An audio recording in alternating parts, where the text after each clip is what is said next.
Our final topic is energy of light.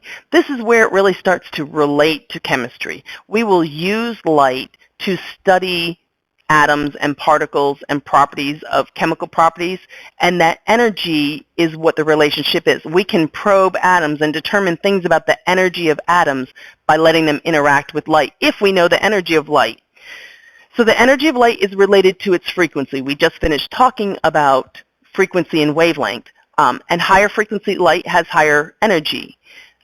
We have a relationship. These are directly proportional, and there's a relationship factor called Planck's constant. We abbreviate it with the letter H. It has a value of 6.626 times 10 to the negative 4 joules times seconds.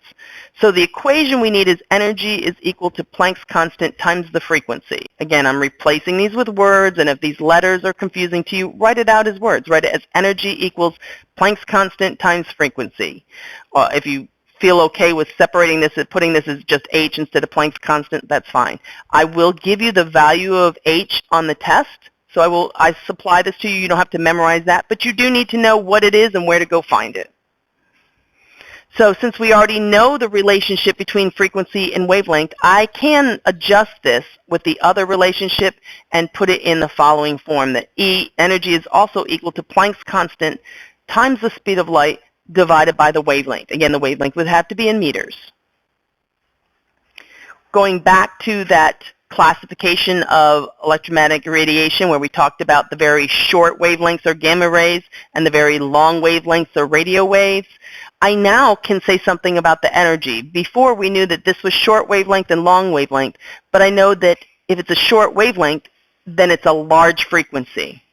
And if it's a large frequency, since frequency and energy are proportional, it's a high energy. On the other side, when I have very long wavelengths, that's going to be associated with a very small frequency. And small frequencies are smaller energy. So now I can think about this in terms of energy value. So I'm thinking of gamma rays as being my short wavelength, high frequency, high energy end. So this is higher energy than this, and X-ray is higher energy than ultraviolet. Blue is higher energy than red. Red is higher energy than infrared.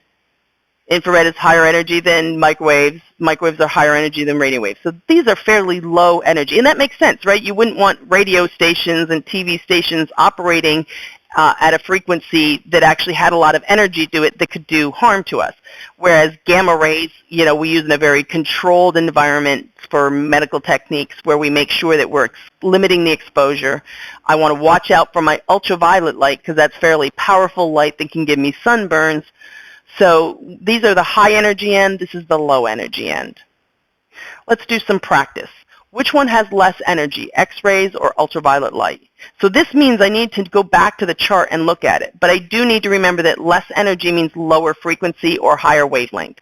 So if I just had wavelength, I'd know I'd need to be looking over here.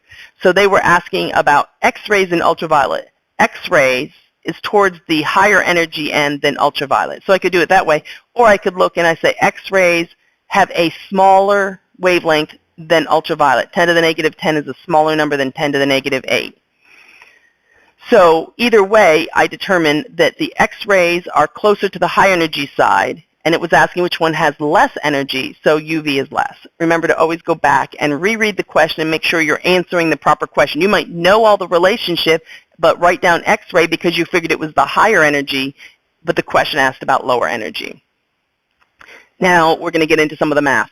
What is the energy of a 980 nanometer light? So technically you'll see these things of per photon, right?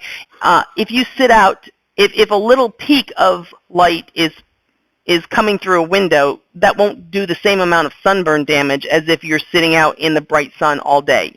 But the light energy value is the same. It's just that you're getting more of it when you're sitting outside in the sun. So this is the per photon is kind of how I quantify the amount of light. Do I have a little bit of light or a lot of light?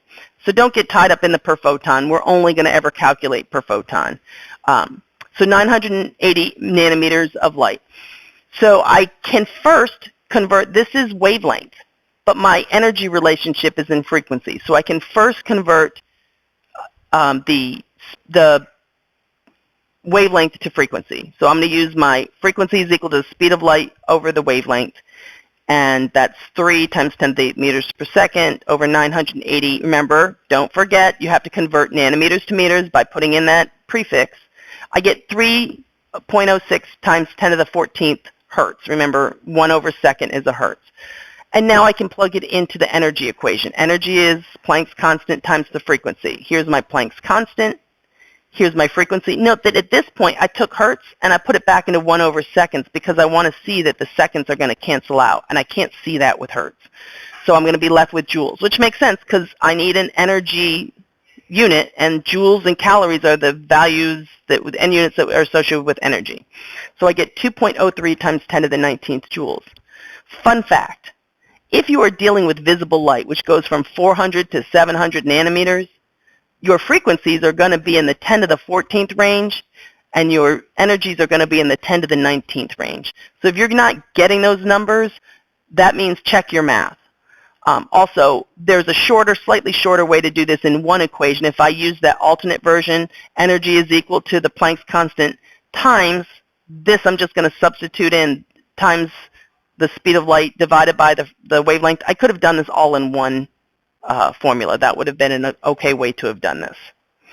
In class, you're going to practice which type of electromagnetic radiation has the higher energy and what is the energy in joules. So if you can use some strategies, you only do one calculation. So you need to figure out which one is higher energy and then figure out what it is in joules using the actual equation.